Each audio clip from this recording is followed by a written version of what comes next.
I'm Chris McKean. And I'm Andy Kiner. Here we're all about cross-country racing, and normally it starts with 10 seconds. But not in Iowa. In Iowa, it all starts with hands-on helmets. Oh, welcome. Hey, sorry for the tardiness. Andy's IT experience isn't handy these days. Yeah, it definitely showed today, that's for sure. We also got some 7:59 breaking news. 6:59. See, I'm on Eastern Standard Time already. Breaking news that we're gonna have special guests join us at 8:00 tonight. Yeah, and this is something that came up really late. When I say really late, Chris, like 10 minutes before we started this. Yep. I'm so excited, but I can't. I literally beg everybody to stick around for our extra portion tonight because it's going to be one to remember. So yeah, do you want to tell them who it is? You want to keep them on their toes for a little bit? You know, I think I'm so excited. What's on your shirt there? It's always what's Chris wearing. What's Chris wearing today? It is all about the 4x4 Godfather. So 4x4 Godfather. Well, that's our spin on the situation and kind of things that are happening this weekend. And that spin took a little bit bigger spin here 20 minutes ago, didn't it? It sure did. We're going to get Mike Penland to join us at 8:00 tonight. And his daughter, Sarah, is going to be on here with him. They have a big weekend planned for Mike and his family and all of his friends and family. So we're excited to have him on here tonight. That's for sure. We just extended it as soon as we had that opportunity. So there's been a lot going on this week, Chris. What's new in Chris's world? It's not like you're busy. I think I'm, I don't know. There's a lot going on. We're still trying to get ready for the season coming up. Kind of trying to get everybody motivated with my daily posts. Kind of been fun reaching out to people for pictures and kind of get everybody hyped up. Other than that, we're working on some t-shirts ideas for the first race. Scoring's almost all the way ready. Registration is a go. So those that took the time to do the questionnaire at the banquet and filled out that form in January and early February, all of your information's been entered. We got you all ready to go up. So that first race registration should be, very, very quick. I think that's going to be pretty slick, man. I'm really thankful for you coming up with that idea and doing it. And I think it's going to benefit the people that's gotten with you and provided the pictures and stuff. I think they're going to see a lot of stuff out there, thanks to that. Mm-hmm. So, yeah. What's new in your world? Not much, really. We just found out this week that we are actually going to gain another daughter-in-law. What? Yeah. Brock asked Beth to marry him. I was really proud of Brock for doing that. I was thinking it was going to be Sarah asking Brock, but not Sarah or Beth. Excuse me. Beth. Oh my, getting the daughter-in-laws mixed up. Future daughter. Do you know what she said? What'd she say? Guess. Oh well, hopefully she said yes, but yeah. So good news. Family's growing. Yep. Pretty proud of that. So we've also been working behind the scenes this week, talking with some sponsors, getting things kind of rolling for the year. We got some exciting news in the next couple of weeks. We have some very exciting news. So, yeah. All right. Well, shall we get to the chase and bring on our guest? Let's do that. I'm excited for tonight. All right. So we have 4-time Open 4x4 champion, Kevin Wehde, joining us. Welcome, Kevin. Hey, guys. You got the cheesy sound effects this week too. There he is. Get you all big on here. So The Kevin, legend. the I legend. broke out the old sweatshirt too. FD Racing. Man, that does bring back some memories. 4-time utility champion. And I say utility champion because back then we didn't have 2 classes. Back then. No, definitely not.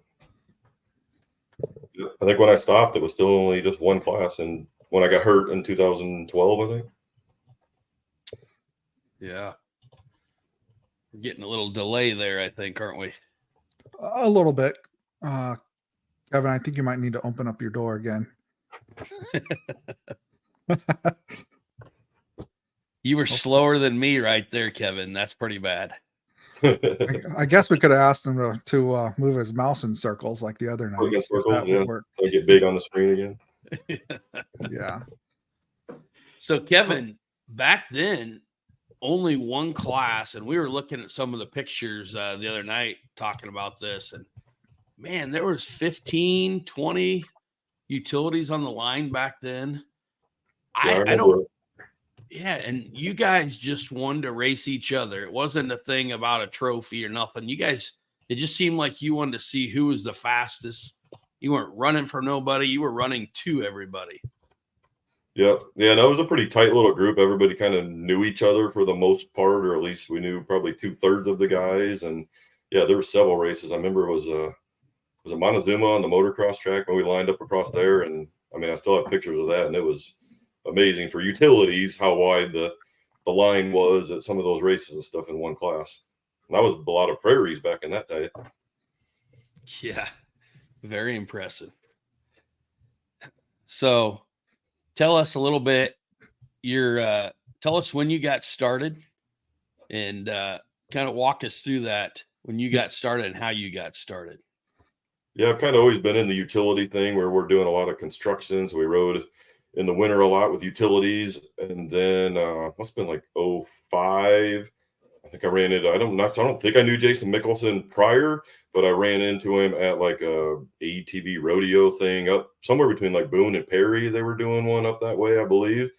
And basically they did like a 2-mile loop, and basically whoever had the fastest time, it was just kind of one at a time. And obviously I didn't know any better. My thing was still pretty bone stock. And Jason and I, obviously, I'm not knowing Jason at the time, but yeah, I mean, we had very similar times, and I think he was really close to getting ready to go do one of the 12 Hours of America and stuff. So then we kind of got to talking, and then I got to go meet a lot of their guys and stuff, and then got with Jim Dahl, and he kind of helped me get basically literally the only thing we had on, we put on some tightened or strengthened up the front shock mounts and stuff on those old Prairie 700s and put on some dual spring rate. But other than that, they were bone stock rears and bone shocks and everything else. And then I started in the Iowa series then the second year as this series started. Indianola's first race ever. Wow. And that was probably one of the coolest starts, starting down there, going up that hill and around the corner. That had 4x4s written all over it. For sure. So some neat times back then, that's for sure. So pre-power steering, very limited.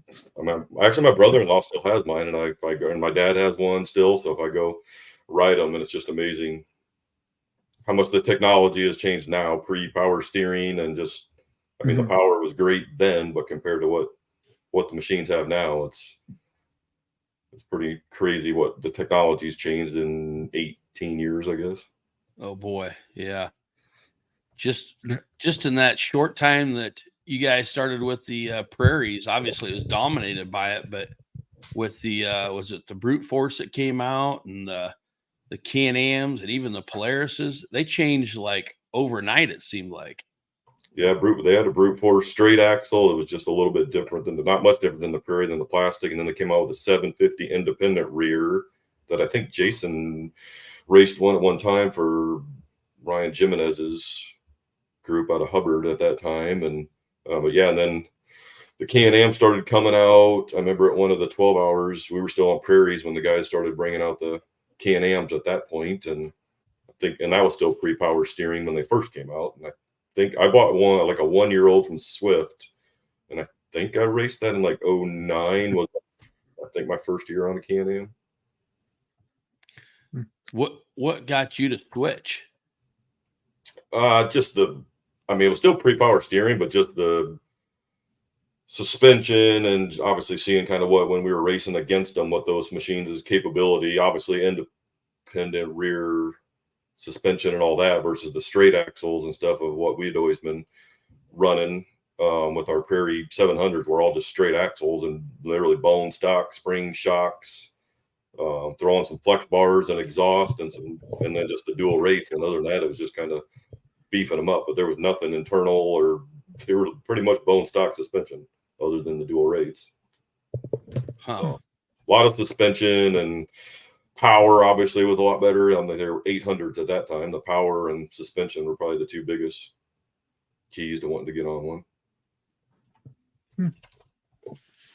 I know it was like watching, or not really watching, listening. If you close your eyes, you'd think you had a modified coming through the timber wide open with you guys coming. You stuck out different than anybody else out there, that's for sure. Yep, for sure. Definitely the very, I think that was so kind Kevin, of. you are Kevin, you're our champion in 2007, 2008, 2009, and 2011. What was some of your biggest competition that you had? Obviously when I started, Jason Mickelson and Jared wasn't with us, I think, the first few years, but then Jared Sheets obviously came in there, and there was always guys, depending if you got a good start and stuff. What was that? Hold on. Doorbell. Somebody here? Hold on. Somebody's here. What? Who? Look. Oh, geez. I didn't read the name. I couldn't really tell just from the helmet or whatever there. Speaking of your competition, we got Jared. Welcome, Jared. You there? Hey, guys. So we thought we'd bring Jared on here as well to give you a little kind of a reminiscence about the old days. Yeah. No, we had some nice close battles, and I got some pictures of us bumper to bumper going into the first corners and stuff, and a lot of team races and stuff together. And so, yeah, it's a pretty tight knit family, I guess, if you want to say, for a half a dozen or so of us. We were just talking about, I don't know if you heard that first part, Jared. We were just talking about the old days of the 4x4s, and we just asked him about the competition. He failed to or even say your name. Not true. I want you to play back. Well, Let's go to instant replay. The reason Kevin got so many championships is he had to run so hard to stay ahead. We were pushing him pretty hard all them years. Yeah. That was the one thing, I know we'll get to this in a second, but I just remember a bunch of you guys, you two right there together all the time. And I remember pulling a couple of you, maybe Kevin, up out of the timber a couple times where you kind of overdid it a little bit. Definitely a walk on. I definitely overdid it in a walk on the one time. I think you repeated the same story like 3 times on the way back to the pit, maybe. Yeah. I had no idea. I remember exactly what happened, but I don't remember how long I was down there, I guess. So Jared and I we've talked about this a couple times, but the one thing I remember about you two, and I don't know if you know what I'm getting ready to say too, Kevin, but happened at the farm. I'm not even sure what year it was, but when you guys came around that corner, giving it everything you had to get to that finish line. And when you guys came around that corner, let me back up for a second, because I preach, and all of our guys in the series knows this.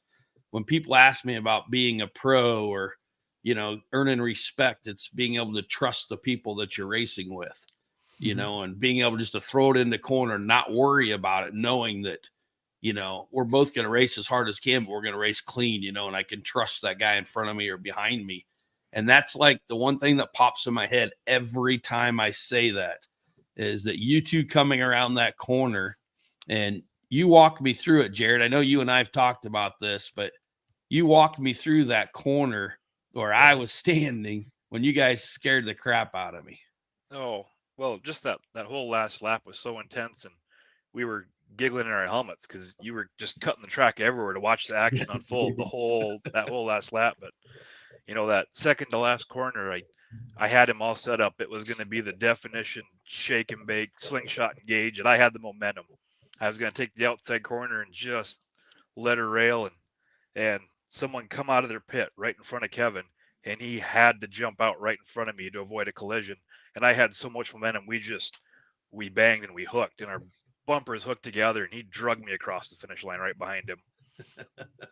I remember that one because I don't think we'd ever. I don't think that's the only time we'd ever finished that way at Indianola when we did that. I remember that race too. Yeah. No, we had a lot of good battles. I mean, we always battled hard, but I mean, you always knew that.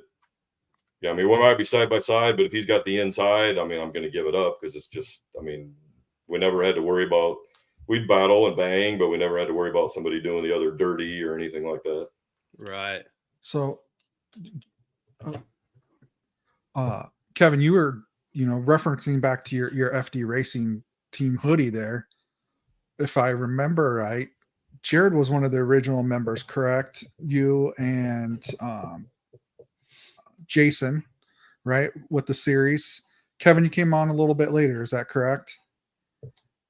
I'm trying to remember when did do it? Because I know Roush Creek was my first one, but I don't remember. Did you race before that with him, Jared? Yeah, I did.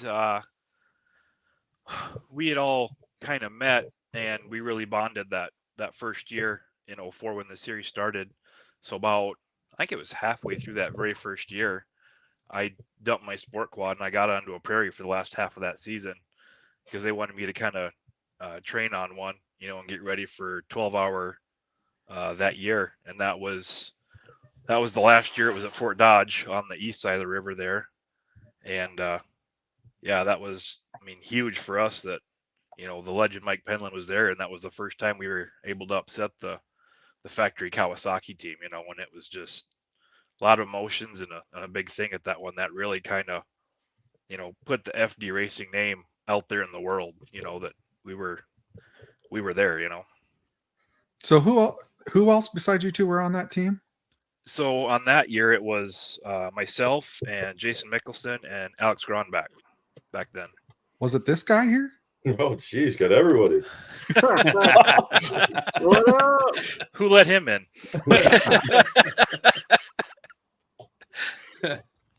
Fun to play games once in a while.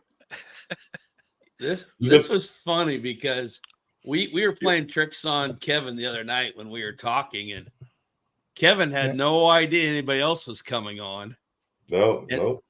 Then we called Jared, and we told Jared, hey, we're going to surprise Kevin. He don't know anybody else is coming on. Then you're going to come on, and Jared thought it was cool, and we're going to have fun picking on him. But he had no idea that we're bringing Jason on.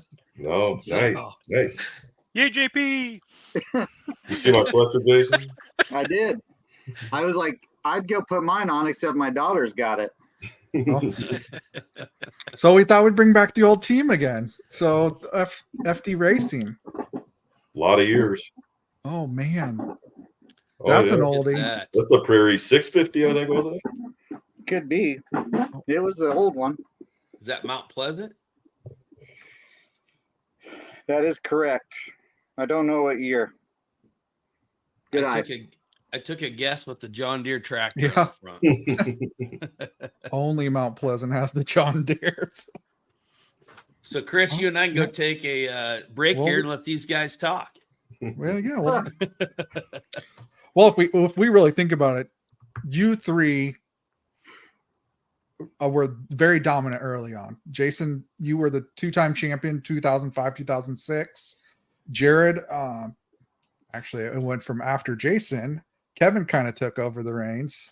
07, 08, 2009, and 2011. And then Jared became the two-time champion 2012, 2013. We're missing 2010 in there. Eric von Sprecken was the Open champion in 2010, but man, a lot of experience with you three.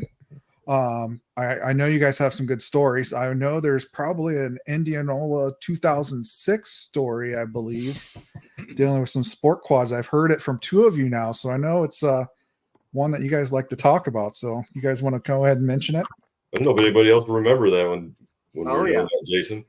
Yeah, I remember it. That was a highlight of racing. There's a melee of sport quads. What do we do? Maybe we can push them up the hill. If one utility doesn't work, get a second one behind him and both of us start pushing them up the hill.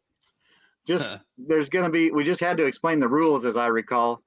Before we push you up there, we need to let you know that we are going to pass you as soon as we get to the top of the hill. You will get out of the way. That's a deal breaker. Yeah. Do we have a deal? There was a lot of machines pushed that day too, but they didn't mind because they were stuck with nowhere to go. So you'd come up. Usually, I think you were leading most of the time. You'd come up nicely behind them, and I'd come up nicely behind you, and we just start trucking up the hill. Then So fun. Yeah. And I do think I need to share that I would not have been ever champion if it wasn't for Jared, because I had no means to race a four-wheeler. There was one day when mine was getting torn apart and fixed so that it was faster than everybody else's, and no one was there to put it back together except for Jared. Oh, it was worth it to drag that out one more race to see you race Andy's Wolverine. That was the best. Hey, if you guys want to really feel power, you get on a Wolverine Amen. and take it through the woods. I mean, it's a rush. I can just picture JP last off the line, just woo as he goes around the first corner, and then watching that axle wobble, after a couple laps. That was good times. That was funny. I've never been so sore as after I rode a Wolverine for about 6 hours one day. Where was that at? That was the 12-hour, that first 12-hour that we had to do. The very first 12-hour. And Andy's like, let's go race. I'm like, yeah, just need some gear and maybe I could do it. I'll try it. Are you sure? was everybody else on prairies at that time then? The people that were competitive were on prairie.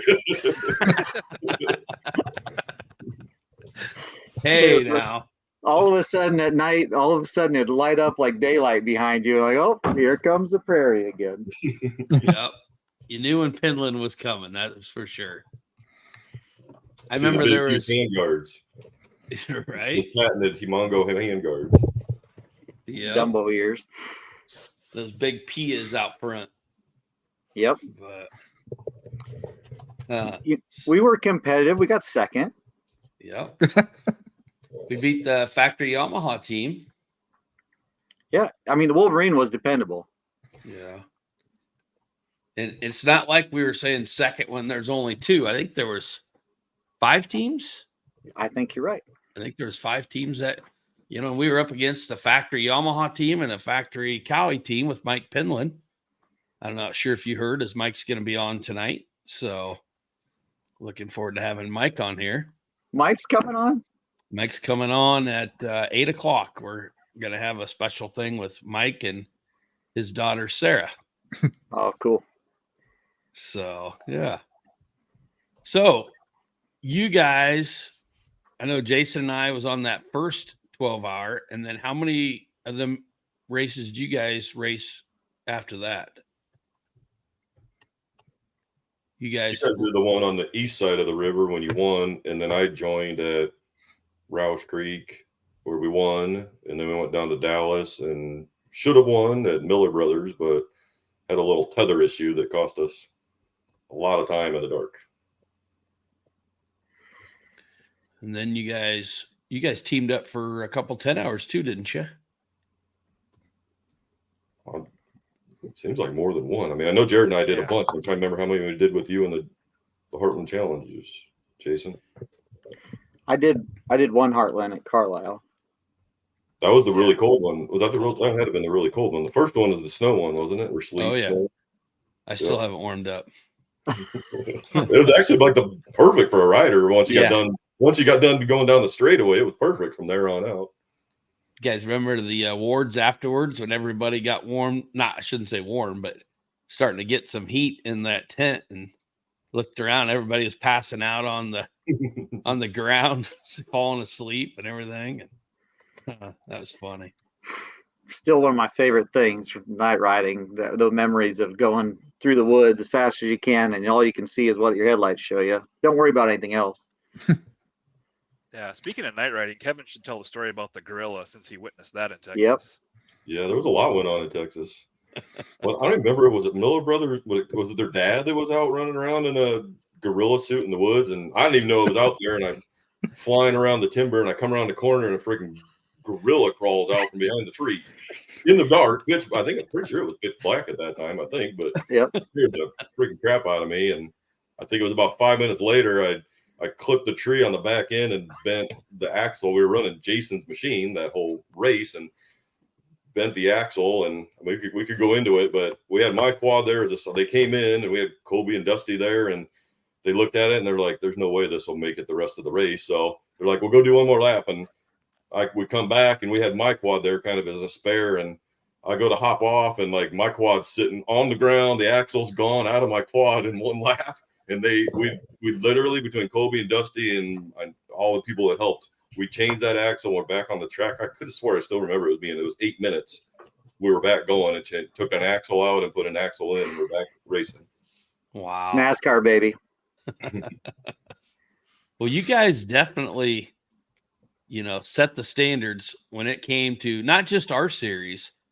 Back then we had a very large numbers back then, but you guys set the standard for all of, the 4x4 racing. When you guys went to GNCCs, when you guys went to the team races, I mean, people knew you guys' name as soon as you walked in. It was a lot of fun, and I do attribute a lot to the group. That was the cool part about what we did is, had family activities and go show up at races, and just couldn't look forward to anything else more. I know you guys had a lot of family there. Kevin, your mom and dad. Your dad just always, if I seen you, I seen your dad. He never missed one. It didn't seem like, I'm sure he's looking forward to this year again. Yeah, he snuck down to Murray when I was just kind of trying to get a feel for it again last year. But yeah, they'd go to Pennsylvania with it. They met us in Dallas. They pretty much never ever missed a race. And my mom typically also. I don't know if you guys caught last week's issue, but we had Michael Burrows on, and we talked a lot about the team races and stuff. And even just the normal races, that's what it comes down to a lot. It's like you guys just mentioned, everybody thinks it's just the racer out there, and that's a lot of it. But having that team behind you in the pits could mean the difference in winning or losing. Yeah, they were, especially in the team races. All of our support crew. So, they typically handle all the gas and wiping down, and they were fixing food. And we just basically had to get on and ride at that point. So, we couldn't have done it without those guys, all the extra help we had. So I'm curious if we just go around to each one of you guys, maybe start with our first guest being Kevin.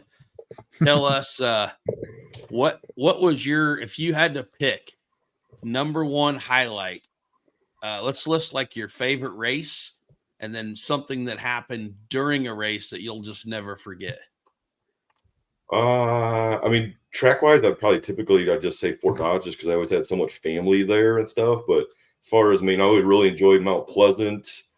We actually had the ones that always stick out is we had a couple of very memorables at Montezuma between the swamp race, and I remember the one year I was doing well, and then my quad would start cutting out, and then it would go like heck again, and it would cut out again, and finally I ended up realizing I had junk in the fuel tank somehow from a filter. But I remember the one year Jason had his hopped up prairie, and we'd go up them big long hills, and I'd be in front, but I wouldn't be in front by the time we got to the top of that hill or whatever. He just come motoring by, and like nothing I could do about it. No, it was a good time. Some really tall standing water, some big mud races there. So definitely a lot of good memories with that one. But all the tracks, there's stories we could probably talk about for days at all the tracks. Before we move on, I'm gonna ask you one other question before I let Jared answer his. But if you had to mention one thing that you would like, one thought, one memory that you would like to wipe away, what would that be? Because I think I know what it is. Wipe away, I suppose. The one that probably, well, it's probably twofold. I mean, when I walk on would be one. When I was following Jason and somehow I straddled a log that did not continue down the trail. It continued off down into the ravine, and I was going way too fast, and I was committed at that point once I was straddling it. So got a little dunk on the head, got some bruised ribs at Indianola on the motocross track, but probably Spragueville on my shoulder would probably be. That's what I was looking for. And again, we had that one little timber section kind of right where we started that. I think it was where we started that year. But anyway, I was coming out, and I mean, there was one little trail with tall grass on each side, and I somehow got about maybe a foot or 6 inches over, and there was a big old boulder under there, and I come cartwheeling out of the timber, and like I would say, we do a 25 minute lap, and that's literally the 5 seconds where my wife was standing right there watching.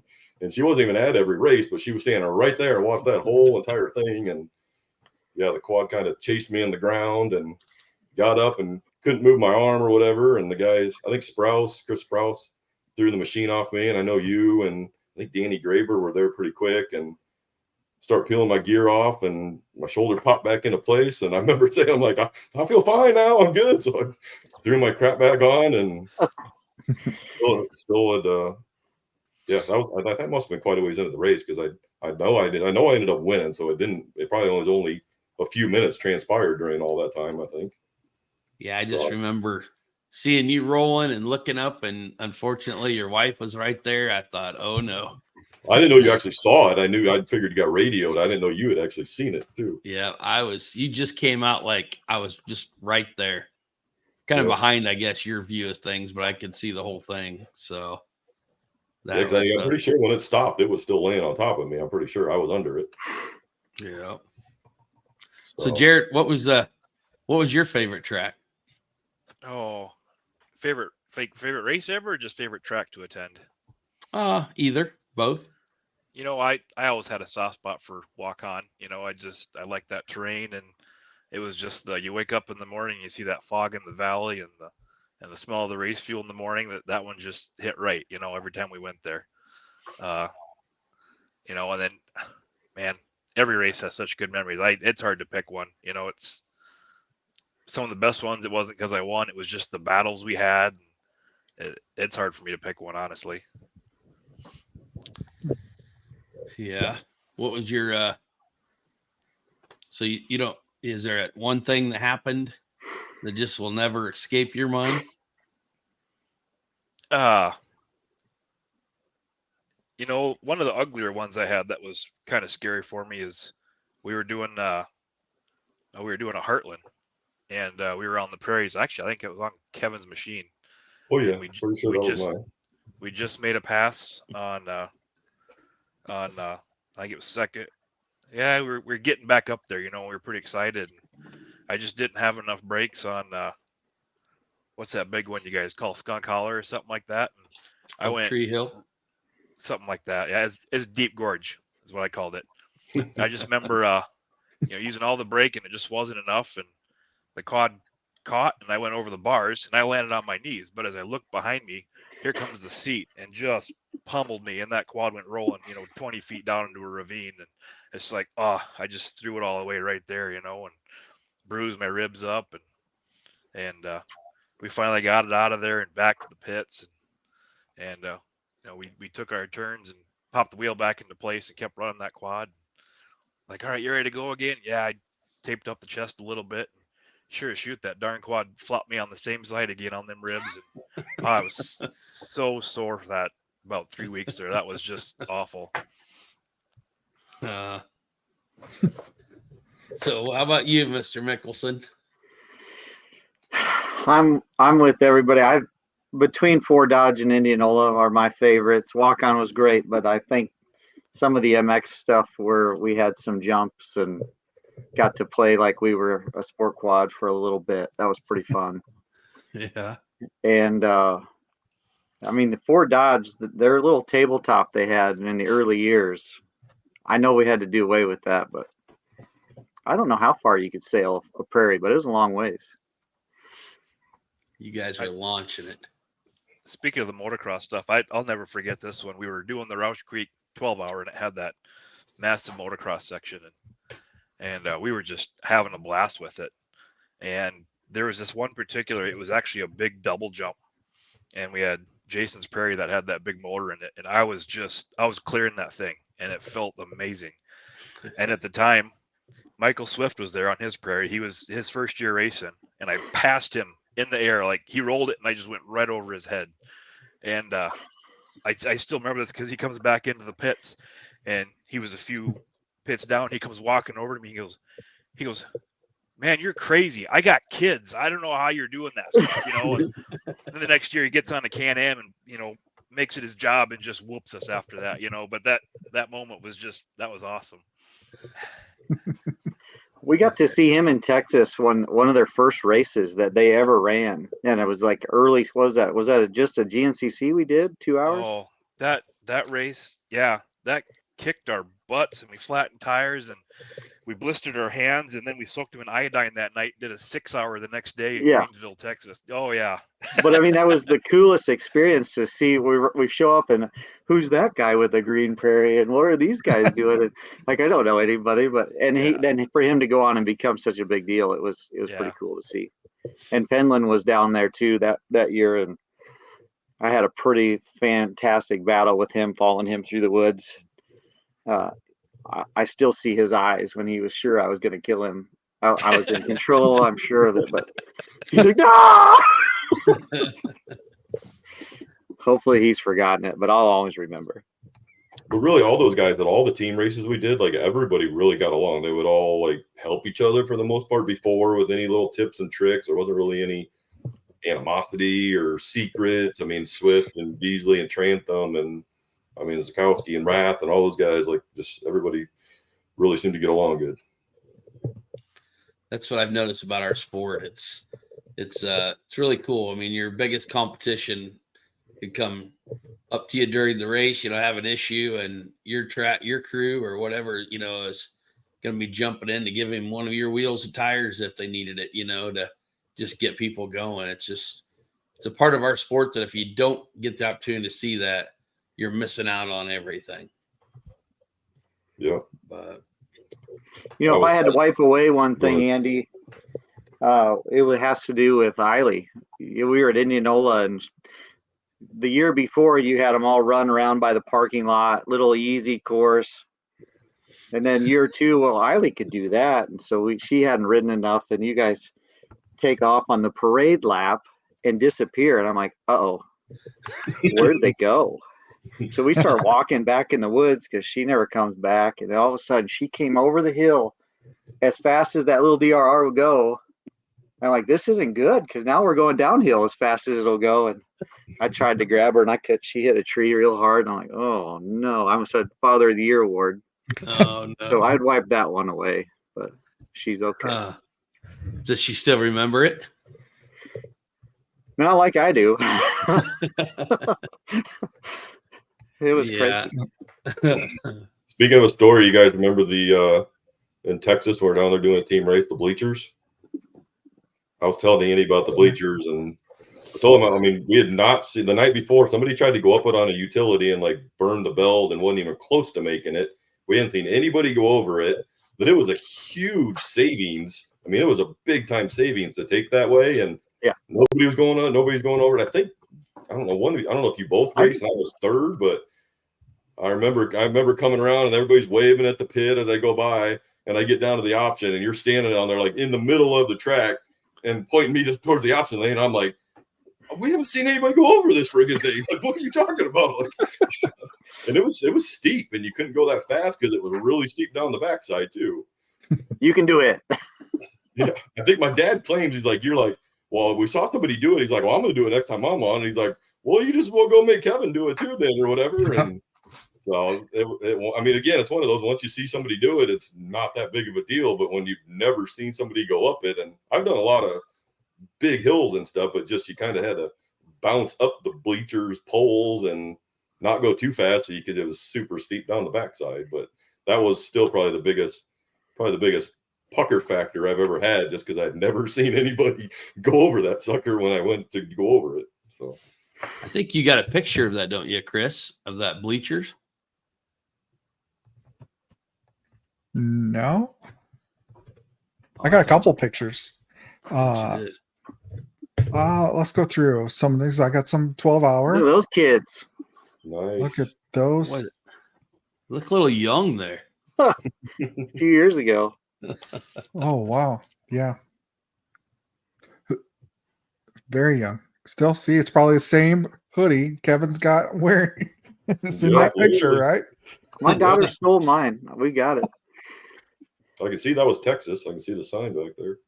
Yeah. Whose machine? Looks like mine.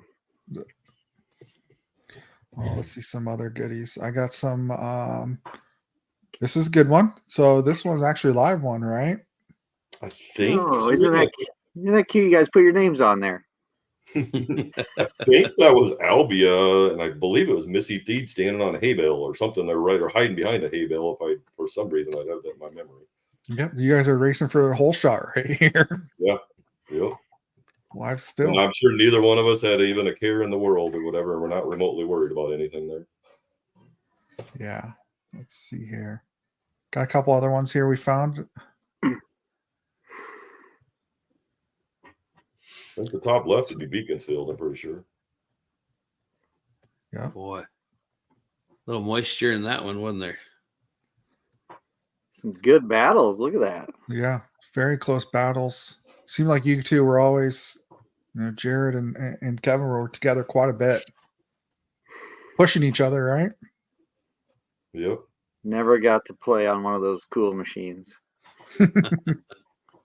I remember another name from that top left one. I think that was the year that I kind of got hooked up with Kip Steuben, because he had big old Grim Reapers with big old deep lugs, and I was literally like sliding off some of the off cambers, and he was just driving around. But he said I was having so much fun, like following you and learning and stuff. And I'm like you could probably pass me, because my tire, I had like thinner tires. I was trying, that was not a big fan of, and yeah, I think we might have overall won one year at that race, but when So we were all together, I think. Got one more goodie here. This pretty mall was found. Thanks, Kim Ricketts, if she's listening. Found this one, old school for you.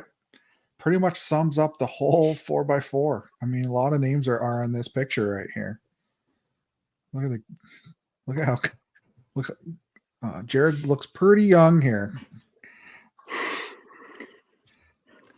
It's like Barnes in the background there.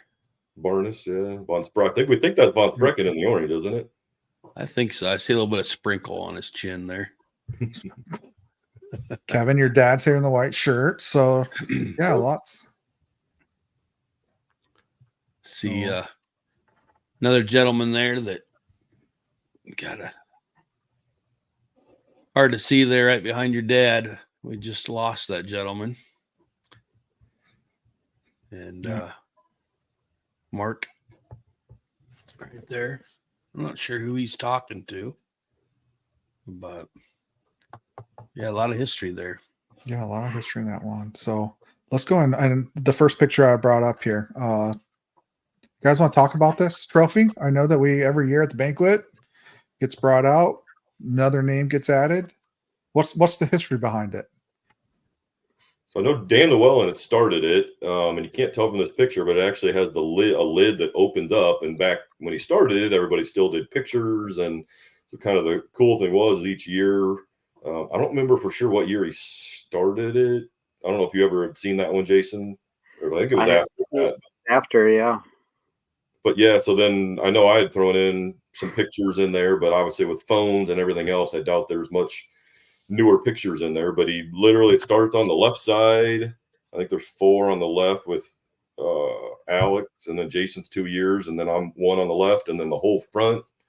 I think there's 4 on the right, and now I think they're even going across the top. So he's literally Dan Llewellyn is the one we can thank for that. And it was one of those things, he'd have the new person's name engraved in little black letters in the year.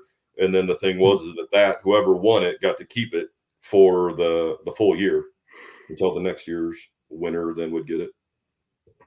Yep, Very cool. So this year we did add Joey Miklas's name to that since he was the champion last year, and it is up top. I'm going to say up top, second one in from the left. So Super cool.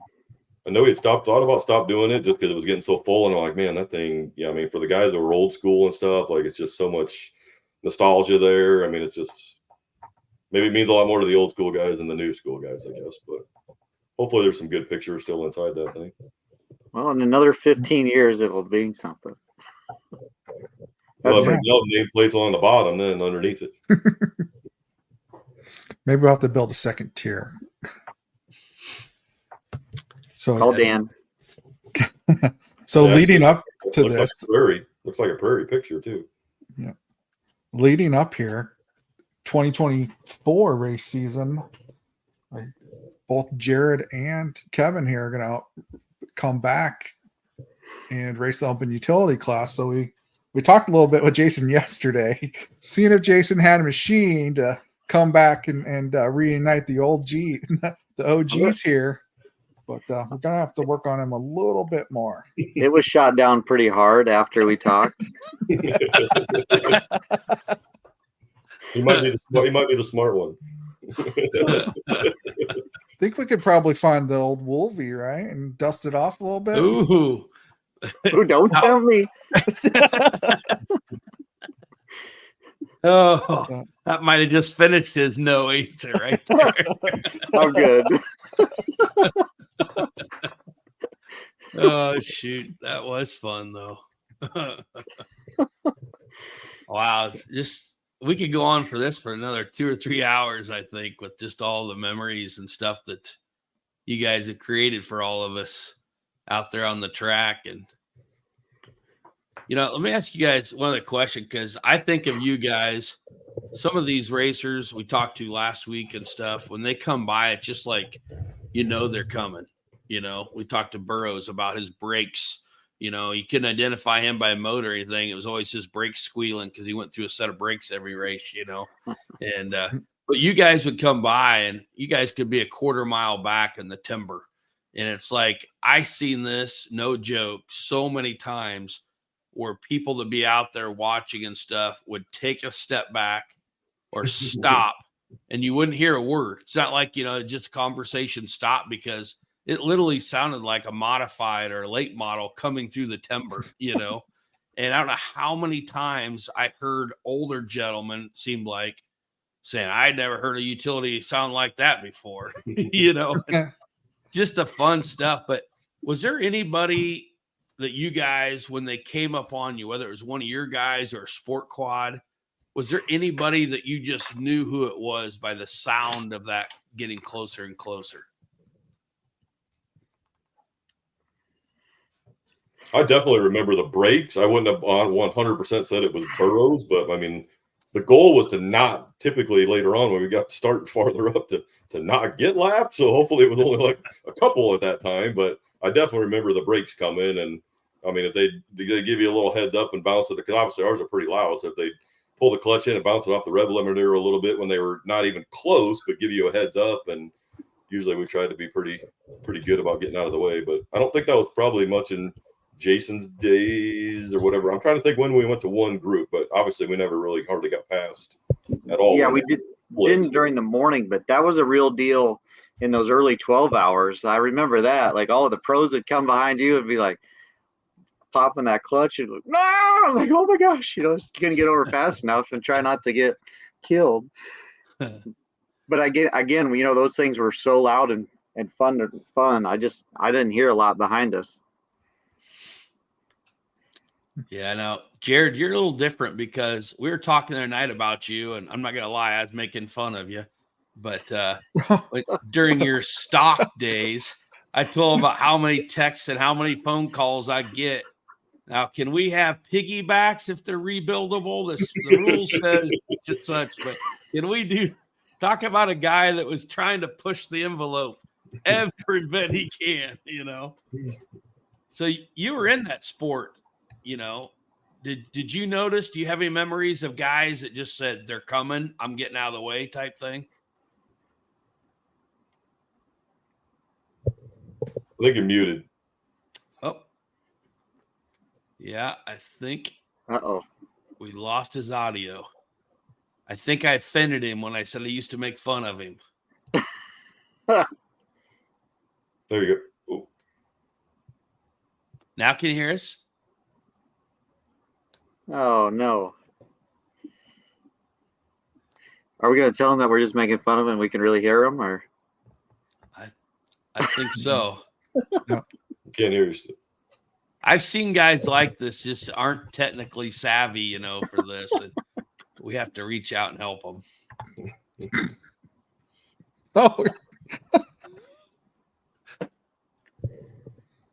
We still don't have you, Jason, Jared. Nothing. We don't have you. Andy, can I compliment you for always being in the middle of the action, no matter what was happening, whether you should see it or not? You were always there, and it was amazing. Every time I turn around, how did he even get there? He's already there, and pop out of nowhere. And specifically in Walk On, where you put that obstacle course on the post. We do a little transition through the barn, no big deal. Don't hit the post. It's like a tree in the woods. Not a big thing, except for when you stick this little piece of wood on the bottom of it with a bolt running through it, and it catches your bead lock and you get ejected. And who's standing watching with cameras and video? Andy. It was a setup. Yeah. I'll tell you what, it was so much fun watching you guys. I think I don't know if it was Kevin or Jared had said the same thing there night when I was talking, but we would cut across the track, and it's like we just didn't want to miss anything, and it was, you guys were always so close together. I mean, very few times did we have Jason here and Kevin 30 seconds back and Jared. It's like we could have thrown a blanket over you guys half the time, where one mistake would have cost you, a position or the race or something. So yeah, we did. A lot of our crew and stuff, we would cut across and just trying to catch every single thing we could, it seemed like, Well, it was cool for us too to see that, because I never felt like we were out there in the middle of nowhere alone. There was always somebody standing watching, and I thought that was really fun. And it was amazing how often you were there. It was fun because obviously when you're on the utility, when there's 100 sport quads out there, sometimes it's hard to tell who's in what class and who's battling with who, where with ours, it was just so blatantly obvious who was racing each other when they're coming through. So it was just seemed a lot easier to keep tabs on exactly who was where coming through the timber. Yeah. So really quickly, do you guys have any advice? I know it's old school compared to the new school type thing now, but sometimes the old school thinking can really help out the new school thinking. And do you guys have any quick advice you give to guys that are getting into racing, whether it be the 4x4 especially, or, just anything team wise? My one piece of advice would be, one of the things I think that helped us the most in the beginning was we had a very short course, about a half-mile loop, and just run it as hard as you can. And it doesn't seem like you're getting better, but just a little at a time, those corners, the little jumps, the little things where you could pick up little bits of speed. I think, a lot of times we would go out and ride, and I don't know that made us better, but when you got on that little practice course and just did the same thing over and over, that really helped a lot. And obviously being able to finish. I mean, it doesn't matter how fast you are if you don't finish. The maintenance on your machine. I mean, obviously sport quads are different from utilities, but ours, making sure everything's tight and you got good tie rods and belts. And I'm sure on the sport quads it's more clutches and just keeping everything is. And I know I was kind of always one that I always pushed, maybe not as much with Jason, but then later on, I wanted to be in the front at the beginning and push as hard as I could to try to get a little bit of a gap. It was my goal, because then everybody has to create their own pace at that point. I mean, a lot of people can ride fast if they're following somebody, but when they have to create their own pace or whatever, a lot of people don't ride typically quite as quick then. So that was kind of with my thing for a lot of year, was just to try to sprint the first lap and get just a little bit of a gap there, and then kind of be able to set my own race at that point, and everybody else kind of had to. For what Yeah. what he just said was, you need a Colby, making sure your machine's ready, because I'm not that technically savvy. But Yeah, that's a big thing though, having that person in the pits that you can count on. That's huge for sure. I couldn't have done it without him. Hey, Jared. Is this working again now? Yeah. Well, So now we can't talk about him. Can you hear me now? yeah. yeah, We'll let we you guys- got you. We got we'll you. let- Okay. So, well, guys, we really appreciate you guys coming on. You guys have definitely set the standards for 4x4 racing, not just in Iowa, but I think we have a solidest group in Iowa. If I compare you guys to another group, it would be the GNCC guys that come from everywhere. And I would still say that rolling up, on the starting line, as long as Chris isn't your mechanic and you roll up there with the flat tire, Chris. But That's why I'll stick to scoring.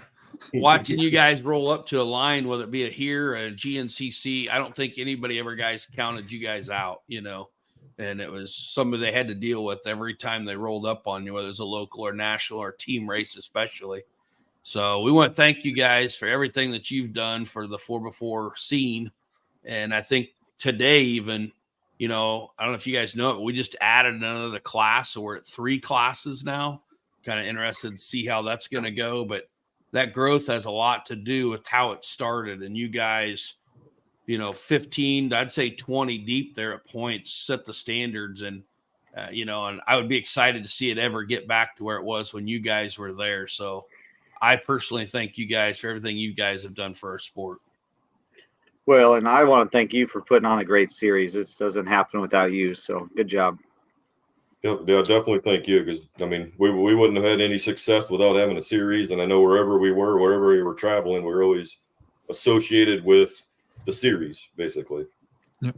We were the Iowa ATV group. I mean, yeah, we were kind of known as FD Racing, but we were pretty much the Iowa ATV Hair Scramble Series group.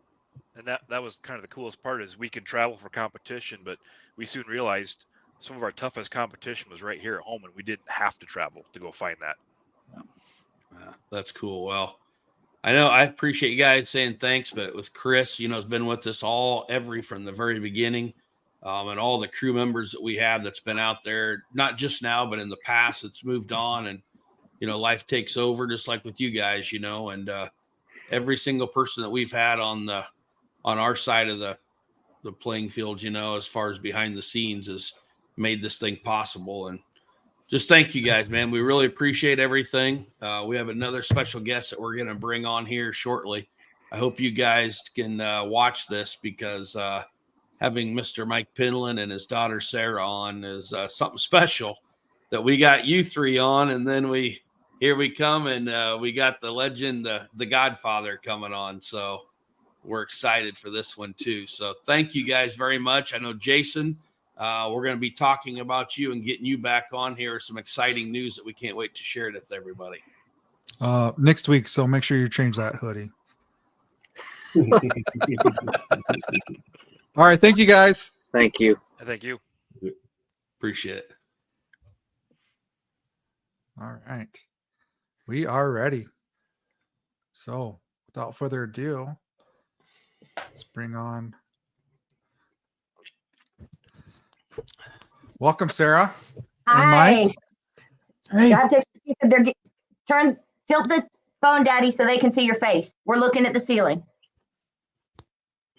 It's better than looking at me.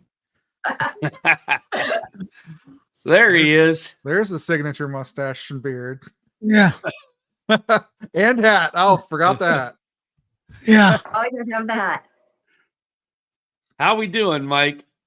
Well, pretty good. Pretty good. You've got just an incredible weekend. I'm hearing people all over the country excited to come see you this weekend. Well, I hope they're not disappointed. I have never once seen Mike Penland be around and somebody be disappointed.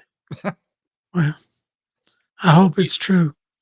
Do you remember the time, Mike, up here at the Heartland when you were just beat about 8 hours into the 10-hour race and you fell asleep somehow? Remember laying on your four-wheeler right by scoring, the loudest place that they could be, and you must have had 15 kids around you looking at you and taking pictures, and you were just sitting there sound asleep. No, I don't remember that, but something must have happened to the machine, or I'd have been out there going. It did. You ended up having an issue with it and stuff, and you were hanging out and always the good guy to be there for the kids, and everybody was just happy to be around you that day. That's for sure. Well, I like being around them. Boy, that's a good looking yellow shirt right there. It is. I had to bring back some of your old colors. Show us that I shirt. didn't know you're coming on when I put this shirt together, but it Well, does have the 4x4 Godfather down at the bottom and your signature silhouette. So Andy surprised so how me. do I get my hands on one of those? Oh, you have my email address now. I sent you the link to get on here. Send me your information. I'll be happy to send you some shirts. Yeah, that's fantastic. Well, Mike, So I'll tell you what. Go ahead. I was just wondering what was going on out in Iowa. It seems like we're in Florida. We've had this very unusual, we had like 2 days of winter this year. And it's been insane. I wish we could be racing right now. It's nice enough out. Yeah. We could definitely do it. So yeah. And you're not talking about ice racing. No. No. Believe it or not, we were going to help put on an ice race this year, and it got canceled because no ice. Yeah, so I've done ice racing.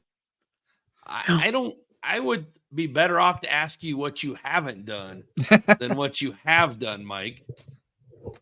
Well, the ice racing was a lot of fun. Was it? Yeah. They have the nationals, and I went to these nationals and it was with a Banshee, and never been on ice with a Banshee, and come out fourth in the nation. So now, where was this at, Mike? that was in Michigan. In Michigan.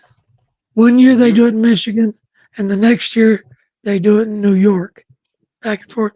And what's crazy is you're national champion by one race. Wow. I mean, when I went to Michigan, I raced, heats and semis and all that stuff. But when the final was done, I got fourth, and I was fourth in the nation. Wow. And it's pretty wild with the fast machines like that. The track is unbanked. It's the other way. It's banked out, and that is where people get the stuff for snow cones. Is they get that shredded ice and make snow cones with it. Yeah. I actually remember that one.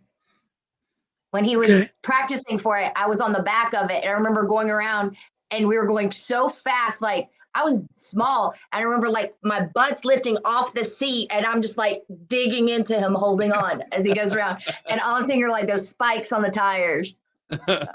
Screws, not spikes. When you're little, they look like spikes. So, Sarah, did you ever ride with him in the side-by-side? I did. I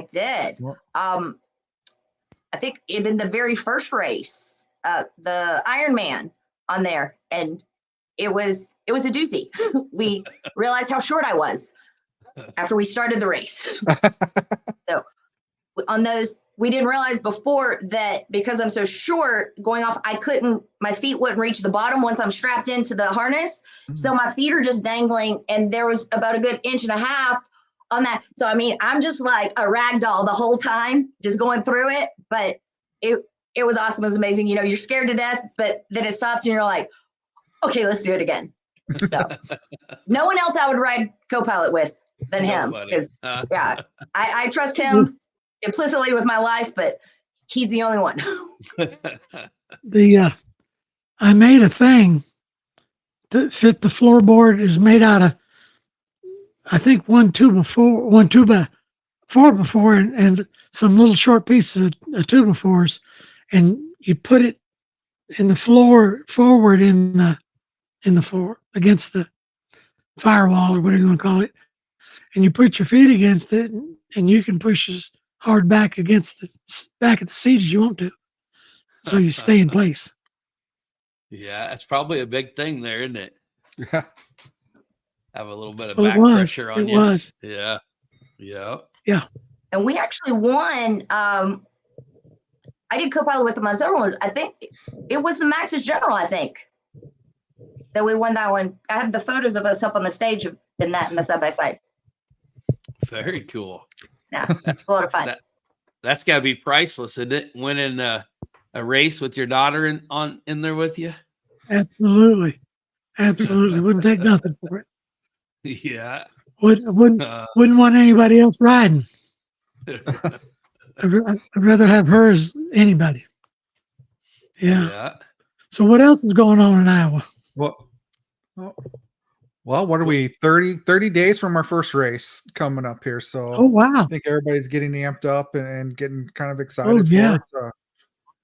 You know, a lot of new parts going on. Yes. A lot of new parts going on in machines. Yep. A lot of wheels turning. So Andy, why don't you tell, since we have Mike on the phone here on the podcast, why don't you tell everybody at the time you beat Mike? Your little story that you like to, you better kind of tell that story. Well, now wait a second, back up. Because Mike knows that's not what I'm saying here. I never once said I beat Mike. I said I passed Mike very shortly, but I never beat Mike.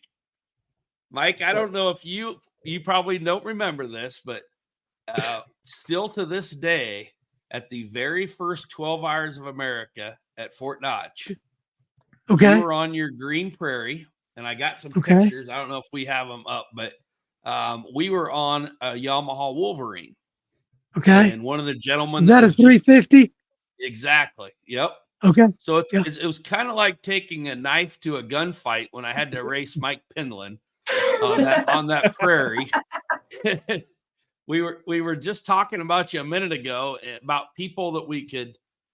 They didn't have to say anything, or you didn't have to see them. You just knew they were coming when they came up behind you. Mm-hmm. And you at those Pia lights back then, when they came up, it's like it goes from I think I got good lights to I can't see anything because I'm just a shadow because of this football field coming up from behind me, Yeah. And, yeah.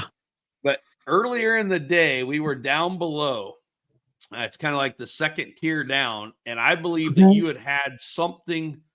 I don't know. You might have just stopped to shake it off a little bit there and, or something. But I came by you in my Wolverine, and I remember you were still rolling, but you weren't going very fast. And when I passed you, I thought I was going to wreck because I was like, I just passed Mike Penland. I just passed Mike Penland. And that lasted about 30 seconds because you came right back by me pretty darn quick. But still to this day, Mike, we have races there at the Fort Dodge facility.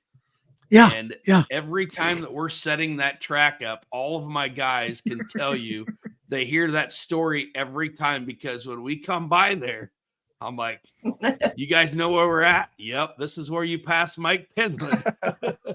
Do you put banners up around there? Nope. It's sacred ground. I don't do nothing there. Man. Okay. This year, we're going to probably have something there. Listen, Andy, I won 3 Baja 1000s with a Wolverine. Really? Yep. 2 of them with the same Wolverine and 1 with another one. Yeah. Wow. I had no idea. Yeah. A lot of times Baja is fast, of course, but you gotta be there at the end. Yeah. You got to finish. Yeah. and a lot of machines don't finish. You know, it don't sound like much. Well, I don't, from where you live, I don't know, but from my house to Dallas, Texas is not 1,000 miles. And Really? yeah, it's farther for me to go to Texas than it is. No, I got it backwards. It's farther across Texas than it is for me to go to Texas. Gotcha. And Yep. yeah, Yep. it's a long way. And some of it's, I've rode stuff tougher, but I've never rode that much of it tougher. You know, uh, I ran 375 miles one time nonstop. You know, except for gas. But you Yeah. know that kind of stuff is pretty tough. Yeah, So how many Bajas have you raced, Mike? only 19. Only 19, huh? You don't know how bad I want to do 20. Yeah, yeah, it's that Has stuff. Go ahead. has anybody ever done more than you? Oh, I'm sure they have. I'm Really? sure they have. I want to tell you something. The first Baja we did, it ended in La Paz, and got there at the end, and this man's just bawling, just crying. He's a grown up. He's about 50. You know, I was 35 or something, 32, whatever it was, and he's just crying. And people get killed in Baja every year, so you know I didn't know if it was his friend or he hit somebody or what. But I remember listening, and after a minute, I said, that's not tears of anguish. That's tears of joy." And come to find out, he had done it. That was his 19th year, and he finally finished. Wow. Yeah, and the Lord's blessed us. The first, second, third, fourth, fifth. I don't know, about the first 5 or something. I won. We won as a team. Yeah. Unbelievable. You know, I talk to people that go down there, obviously not near as many times as you have, and I've never been there, but all I hear is the stories of the legend down there, Mike Penland, coming into these bars and restaurants, and all I hear about is like kids wanting stickers from Mike Penland. Yeah, not bars. Mike don't go to bars. Well, I don't know what you call them down there. They're what do you call the little places? casitas that have, you know, the cocktails and whatever, like rice and beans and all them, they still have his posters up. Yeah, that's what I'm looking for. I forget what you call them, but yeah, it just we hear it seems like every time I get in a conversation with somebody about down there and your name comes up and it's always about the kids and the people from down there know that they know the history of Mike Penland. Those some of those poor people are so poor, it's just unreal, and it's a big deal for them. They turn school out to watch you race by. Wow. And I mean a sticker is such a big deal in Mexico. You know, you pull up to a gas station and they ask you how much gas you want, and they pump it, and they wash your windshield, check your oil if you want, whatever you want. And then when you know they tell you how much money, you pay them, and then as you're leaving, getting ready to leave, the gas station attendant will say, "You have sticker for me?" And you give them a sticker, and I don't have any, but it wouldn't matter if it said your mom is fat. You know, just the sticker. They just enjoy it so much. Yeah. Because when the race happens down there, the millions and millions of dollars it's taken into Mexico, Baja, Mexico, and left. You know, the motels and the restaurants and the gas stations, everything. Just millions and millions. And yeah, I want to tell you something that most people don't know. Baja is like the Carolinas. There's a north and a south. And most of the time we race in North Baja. They call it Norte, Baja California Norte, and Baja California Sur, which is south. Yeah.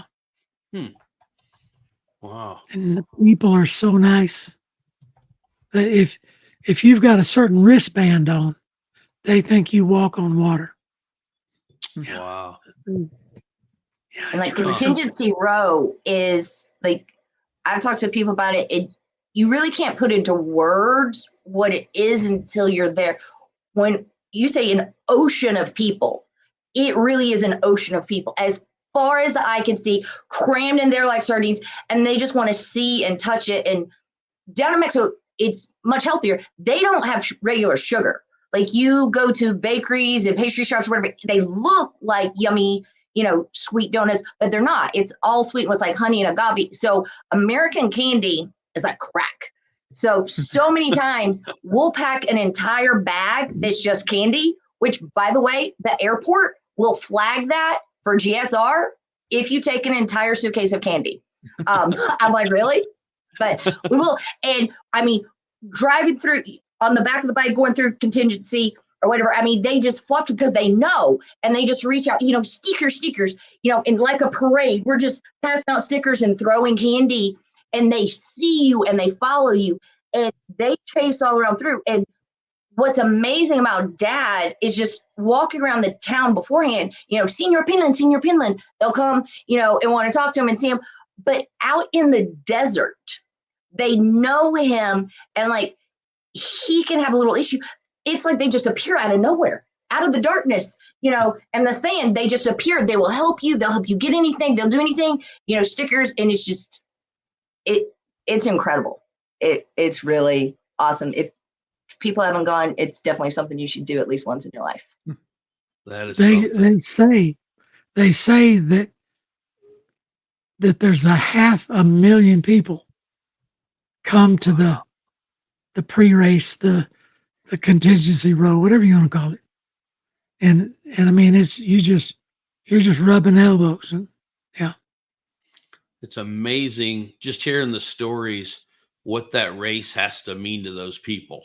Like you said, the money it brings in, just the people, and that's amazing. That's pretty cool. Yeah, I always tell people, they say, aren't you concerned about the cartels? I say, I wouldn't doubt there's cartels down there. But the thing is, I don't go to beer joints. I don't go to the honky tonks and stuff. I just don't. But what I was going to tell you is I just lost my train of thought. I tell people, let's say the head of the cartel doesn't like racing, but here's the deal. His dad works at a gas station. His mom works at a motel, and his sister or sisters, they work at restaurants. So they don't want to shoot yourself in the foot. So, but anyway, let's talk about what you want to talk about. Oh, you're talking about it. I'm learning from Mike Pinland. It just don't get no better than this. So I don't know about that. So we've talked about the Baja, which, I've showed you pictures before in my shop. I call my man cave. I've got the legends of the sport, and I've got your poster that I brought home that you was gracious enough to sign for me out there in the Power Sports show. Remember, we used to talk out in Indy all the time. Yeah, and I've got that thing up. But I got to spend a lot of time with you out there in your booth, and I don't know if you remember this, but I think Chris might have been there too. But we used to do those surveys from our banquets, and we talked about like what the riders used to be on their tires, and then what they're going to next year, and it showed the percentage changes. And I'll never forget the year that I can't remember what booth it was I was walking up to. I think it might have been like a plastics company. Okay. Can't remember now, but you walked up and you said, "Mr. Andy, can I see one of those surveys?" And you wanted to take it over to show your tire sponsor.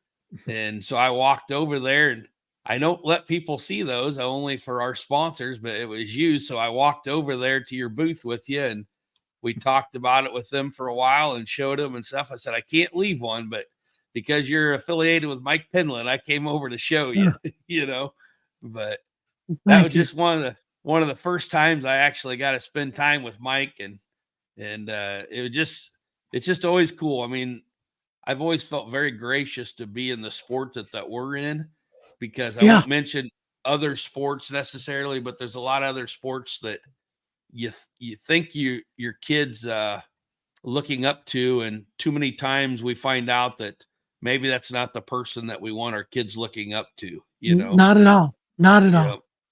But in our Yeah. sport, we've been very gracious to have, you know, a lot of legends like yourself, you know, in the sport and the utility and the side by sides, and just see how they handle the people and the graciousness of, you know, what's been given to them, you know, and you're just one of those top guys. And man, we can't thank you enough for, I know you put a lot of work and effort, and we only see the wins and the races, but all the stuff that you put in behind the scenes has to be unbelievable. And I know it takes you away from family and stuff. So getting to see you being able to race with your daughter and everything, and spend time with the family, being able to do it is priceless. Yes. Yes. Yeah. But Sure is. so Mm. outside of going down there to the Baja, what's some of the biggest races? You race in so many GNCCs and races throughout. You mentioned like the ice race. What's a couple of the races that just really get you, that kind of set themselves apart? Well, one's the Blackwater, which is a GNCC race. Yeah. But the Blackwater, yeah, that was big. I've done some races out in California. I'm trying to think of the name of them. The Lake Elsinore Grand Prix. Okay. Yeah. I was going to Baja out there to run Baja, and I did 2 or 3 of those. And what else? Did the Pikes Yeah. Peak. Pikes Peak. I've done that. Really? Couple On a times. short track. Yeah, Daytona Flat Yeah. Track.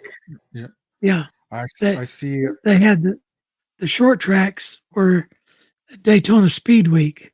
Yeah, that was a Wow. lot of fun. And I'm going to tell you, when other people are asking about them, I tell them about the Heartland Challenge. I do. Well, I do. I appreciate that, but that's not what I was looking for. Yeah. We're just lucky to have you at the Heartland. So Yeah. that's It's an honor. It's an honor. of course, I remember one time at the Heartland, Mike, that I'm not saying you weren't happy to be there, but you weren't happy to be in that situation. Do you remember in the timber when we had you high centered on your side by side and we couldn't get you out of there for the longest time? Yeah, I sure do. Boy, you Yeah. were high sided just perfectly. I don't know what we finally used to get you out of there, but boy, you were stuck bigger than heck. Yeah. Yeah. Something happened to the 4-wheel drive. And then I got on that whatever stump or rock or whatever it was. Yeah.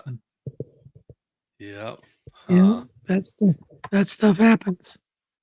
So, Mike, with all of your racing, all your knowledge that you have and stuff, and you see all these youth riders when you go to a race like this weekend, you're going to be there, and you see all those little kids, and you've got to know in the back of your head that you had something to do with this, to bring this sport to fruition where it's at now. How does that make you feel, seeing all of those little kids? I don't know. We have to wait till they get older, and then I can tell you. Well, here's a comment from one of our racers, Mike, that you're her racing hero. You're such a nice guy. She'll never forget the time that she met you at the Heartland Challenge in Indianola while she was working the gate. You told her that women racers are tougher than people think. So that was one of our top female racers still today. Ashley Bauder sent that in. So yeah, I mean, you've touched a lot of people. I mean, a lot of memories shared. You know, we get to hear Andy's story about every day about that one time.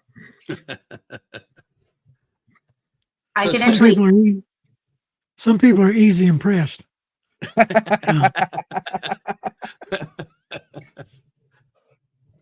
So Yeah. Talk Sarah, about The, what you stay with the kids. There was another one had posted hands after reading the article that GNCC posted in the Tuesday Toolbox. Mhm. They said, hands down, the best article I've read in a long time. Mike Penland has been like a grandfather to me, and I could never thank him enough for stuff like this makes me cry. For everything he's done for me, my family, the sport, and our race team. I'm excited to be able to have the opportunity to take the weekend off and compete in the GNCC that will be honoring him. He invited all friends to come down, and then he sent me a picture, and it's of him sitting with Dad at the pits, and he can't be more than, maybe 7, 8 years old. He's just this little bitty kid, and now he's racing, he's winning, and he's this beast, that's also in college playing football, and I don't know, it's just really cool. yeah, the memories. with me, I didn't get my first motorcycle till I was 14. So I don't have all that, that stuff for them children, are 5 years old and racing. No, Mhm. I raced just a couple of weeks before I turned 16. Motorcycle, man. Huh. The Lord's blessed me. Don't think for a minute he hasn't. Oh, Yeah. and I've never seen you take anything for granted. You've always been one of the most modest guys I've ever met, Mike. So, Sarah, I tell wish us. it was true. Yeah, it is. Sarah, tell us. We're out here in Iowa and stuff. We have a lot of guys that go to GNCC and race and stuff, but I think they deserve a big pat on the back for what's going on this weekend. Can you kind of Oh, Yeah. definitely. tell us a little bit, for us unfortunate ones that would love to be there but can't be there? Tell us a little bit about what this weekend is going on. So this weekend at the round 3 of the GNCC, the General in Washington, Georgia, it is dubbed Mike Penland Day for the Saturday ATV race. Tim Cotter was just absolutely incredible, and the entire promotions team, as they had said in the press release, we got some unfortunate news about Daddy, and I'm sorry, I can't say this without crying.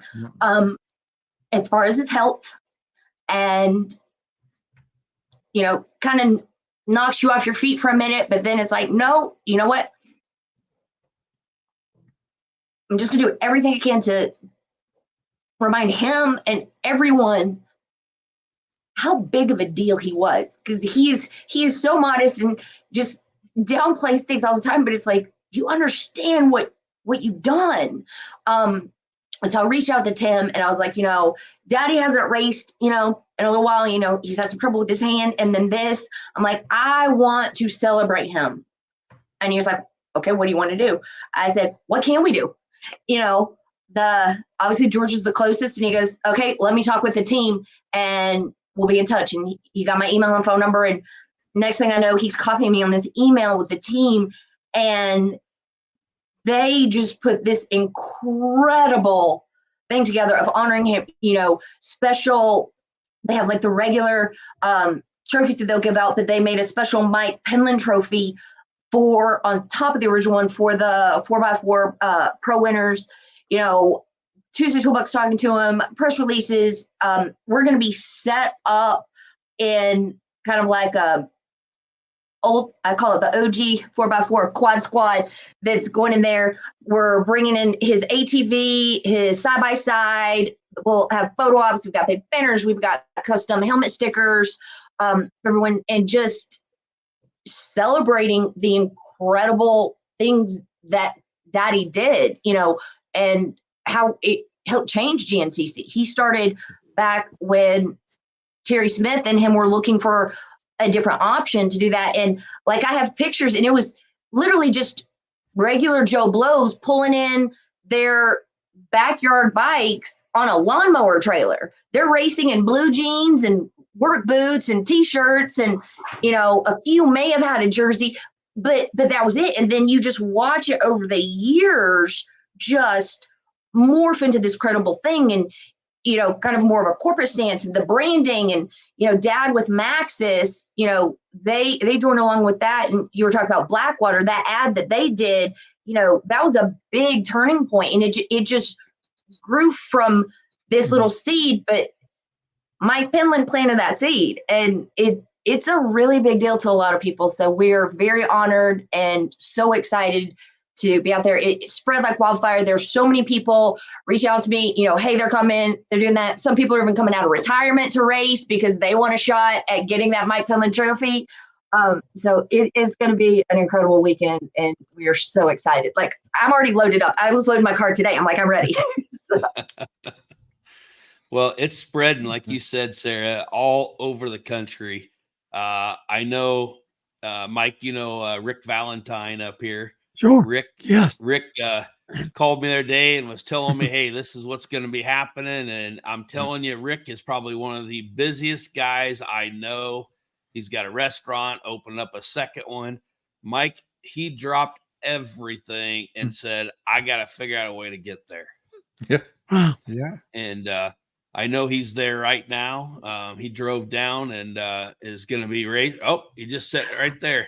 Rick's watching. He says, I'm here now. Thank you, Rick. Just a cool Rick's thing. Always nice. Yeah. Just cool to see all, like you said, Sarah, these people from the past, coming in there and just wanting to be a part of this. So now that I know Rick's listening, Rick, please pick me up a sticker. Please pick me up a sticker. So. Please pick up 2. So we'll give you a couple.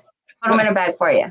But it's Mike, it's gotta be, and I know that you're no one to gloat, and like you said, Sarah, I think you just don't see, really what you mean to people. And I think this is going to be a very huge thing to most people, but it's such a small testament still to people that you've touched.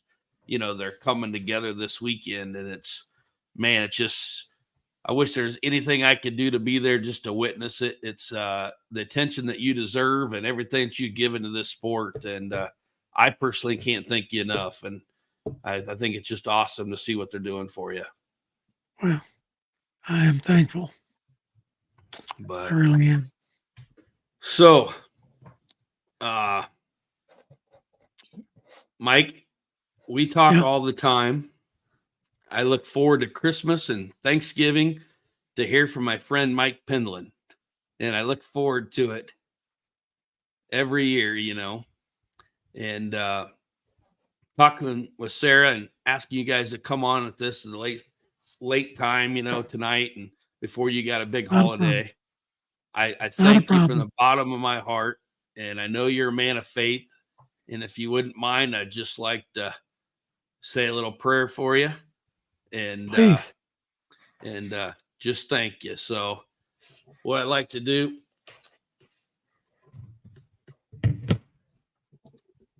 better keep this on, but if you give me just a second, I'm not the best at this, Mike, but I'm going to try. Thanks to a good friend of mine helping me do this. So good. Heavenly Father, we come before you tonight in great joy and appreciation for many blessings you bestow upon us every day. We thank you for many friends in the family that have been brought together through this sport of racing that we love. It's a humble prayer tonight that we ask that you please continue to watch over us and bless us and see us through the race that we call life. We ask that you continue to encourage and sustain the comfort for our friend Mike and his family as they face their current obstacles head on. May the knowledge of your love and the grace continue to guide them as they continue on their journey. We pray tonight that those who have started their seasons and those who are in preparation for the battles ahead travel and race safely, and that we may continue to enjoy this sport and the blessings of coming together as a racing family. We ask this in Jesus' name. Amen. Amen. Hallelujah. Yes. And before we go, I'll wrap up with another fun fact that Dad does not talk about.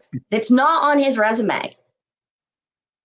He on a motorcycle. He has actually been in a movie jumping a bridge. They were filming a movie, and it's a scene. This guy's running from the cops on a motorcycle, and this big bridge that's going across the gorge blows out, but they couldn't get the guy to jump it. Dad's like, I'll do it. And he did. The name of the movie is Whiskey Mountain. That is Mike Penland jumping the bridge. Sarah, you should get something out of this, because you know that you just sold many copies of that or got more views, right? Go for it. I plug anything with Daddy. I mean, I've even got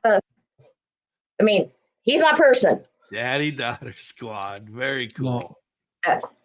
He's my person. What's it say in the bottom? I couldn't see the bottom. Hashtag unbreakable bond. Oh, that is pretty special right there. That is neat. Yes. Yes. Well, Mike, you have a great family behind you, man. And I hope you know your extended race family's behind you and your family 100%. And I can't thank you guys enough for coming on and for everything that you've done for our sport. I could tell you that 100 times and it still wouldn't be enough. So I want you to enjoy every single bit that the nice people are going to be there for you this weekend, and take it all in. And we will be talking again very soon, but thank you so much for you two coming on tonight. Glad to do it. Glad to do it. Yes. Thank you guys so much for having us.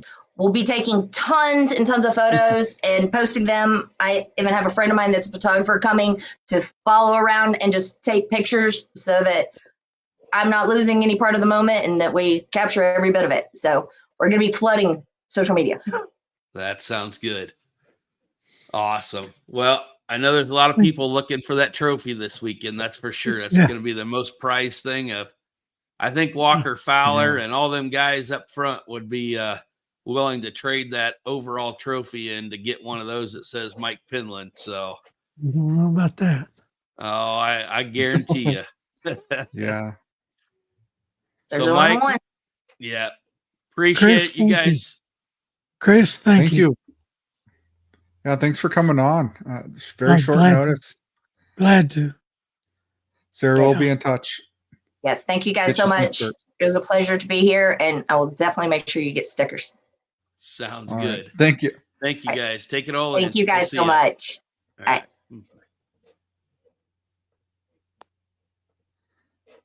Oh. Wow. Well, that was There's a lot to pretty take cool. in. Yeah. Wow. I'm going to be watching a movie.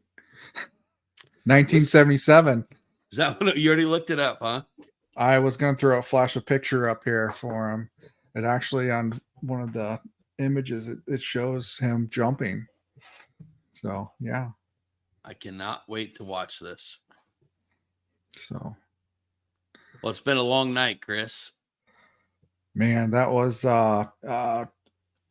didn't go as planned, very, very last minute. We apologize again for being late. Andy's fault. But wow, what a night. I don't know if we can follow this one up. Wow. This will go down one of my all-time favorites. I got just so much respect for Mike Penland.